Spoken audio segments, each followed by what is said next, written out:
fighting against something takes more of your energy because you're pushing against something.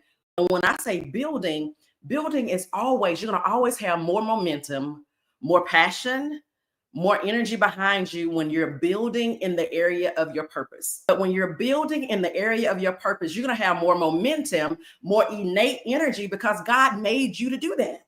When you are focused in purpose, you're going to have more momentum, more innate energy because you were designed. You were wired to be on purpose. And so I want to encourage you today, if you find yourself caught up in the news stream, turn it off. I'm not saying turn a blind eye and just turn away from it,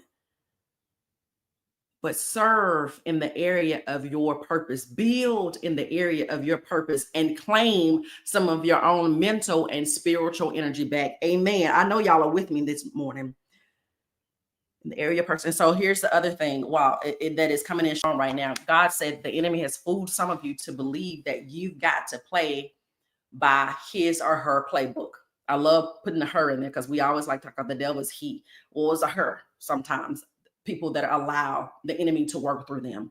The enemy has fooled you to believe that you've got to play by their playbook. You've got to fight by their playbook. You've got to take on and do things that they have done to get ahead because you're sitting back saying, why do the wicked prosper? Well, if I got to get ahead, I got to do things. Well, you don't have to do anything that is not aligned morally for you to get ahead in life.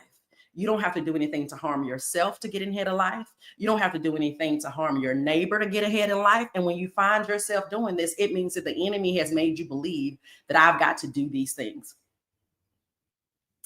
In the dating realm, if the enemy has made you to believe that the only way I can be successful dating is I got to be with somebody's husband or wife, the enemy has fooled you to believe that you deserve less than, and I've got to play games that hurt other people.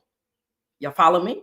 Sometimes me talking in principle and theory don't get y'all. I got to give y'all examples in the work environment. If I've got to dig a ditch, if I've got to gossip and get enough information to throw somebody else under the bus, if I've got to sleep with somebody to get ahead or flirt with people to get ahead and stay where I am in my position or to get the next position, then the enemy has fooled me to believe that I've got to play by their games.